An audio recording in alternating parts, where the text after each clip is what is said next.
Well, we are not into the finals yet, but it is Worlds interview week, and I'm interviewing the rookie of the split, rookie of the year, who is now headed off to Worlds in Tactical.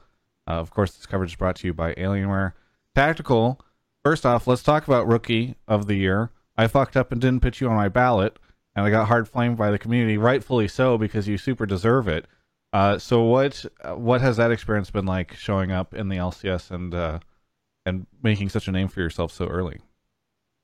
It feels really good, especially that my first split in LCS, my first full split in LCS, I guess I'm just heavily recognized by the community, which I didn't expect to be like this.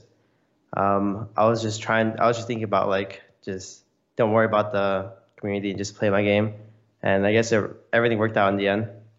Well, I mean, did you know that you could make this much of a statement when you went into the LCS? Like, did you think to yourself, "Oh, I'm really good. I could come in. I could beat a bunch of these ADCs."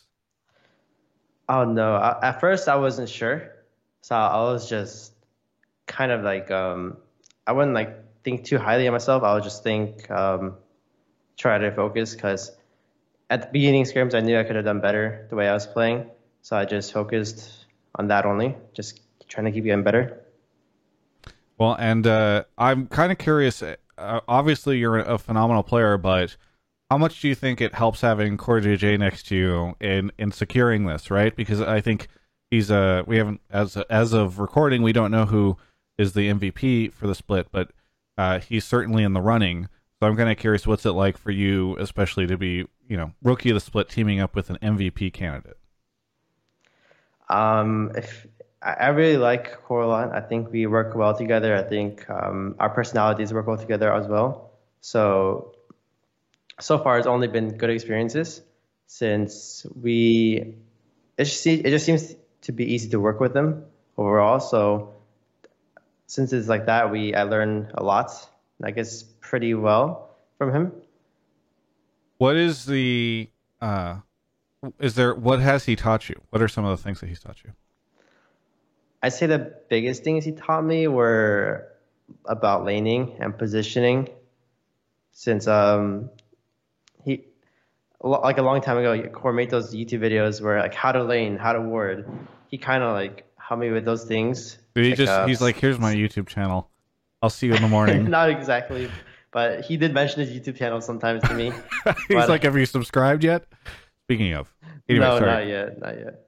Um, Um, yeah, so help me with like a bit more advanced than those in those videos, and we set up like rules or concepts on how to lane and how to punish.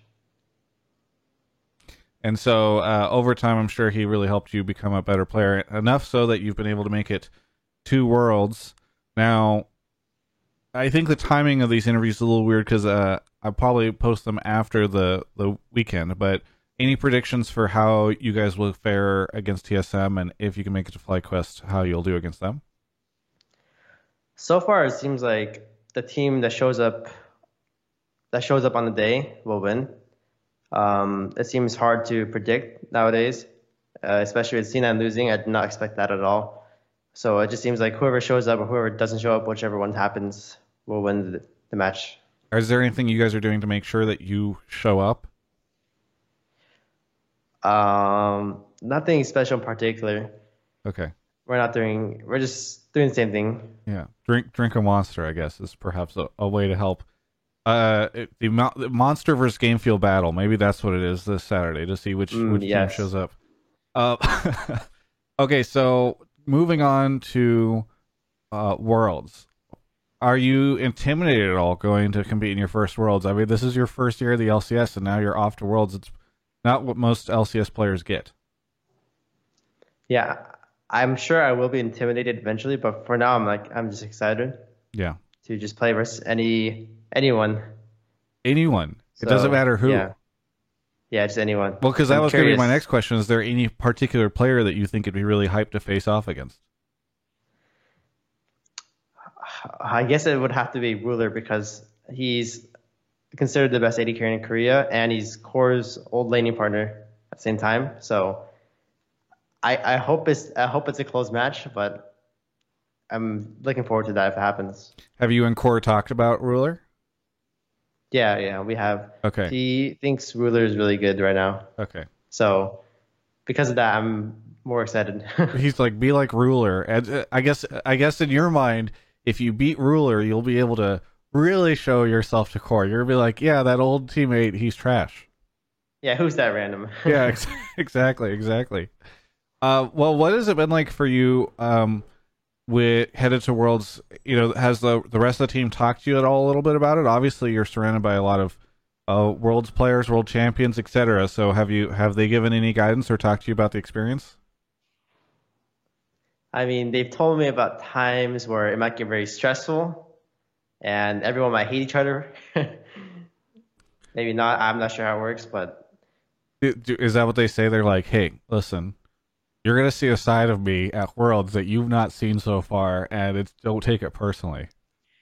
it wasn't like direct feedback or how it was like that. It's just the general thing was it might get stressful at times, so everyone might like be on edge and be really sensitive and stuff. So just hang in there, I guess. Yeah. What now? The understanding is that you guys have 14 days of quarantine when you get to China, so you'll be in your hotel room that whole time. Uh, are you? I guess for a lot of gamers that doesn't seem that scary, but what is your anticipation for that? Are you worried about it? Do you feel like that kind of sucks? Are you not looking forward to it?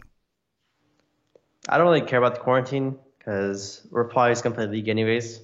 So I'll look forward to playing on a different server other than NA because Yeah, it'll be my first time. very good.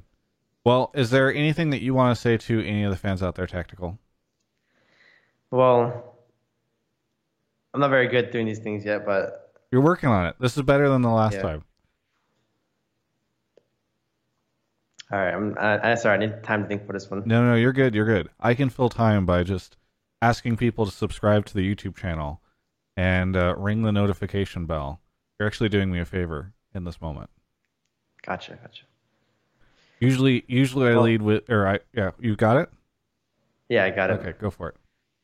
Well, to all my fans out there, maybe after that close to play and everything, I hope that you're still anticipating for a lot more plays, and I really want to show up at Worlds too, so I'll try my best to do that there. Okay.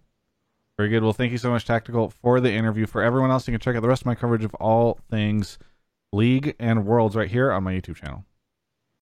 Well, I'm not going to be able to go to China this year because legally I am not allowed to. It literally took international laws being created in order to prevent me from attending Worlds for the first time ever. But that doesn't mean that I'm not going to be attending it remotely.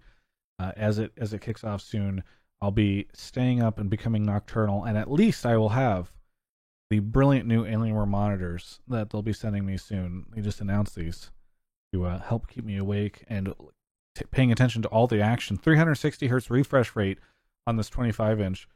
You want to play some high refresh rate games. That's going to be fantastic. And then also, I've got my 34-inch monitor right now. We're going to see if I can go to 38 with their new ultra wide.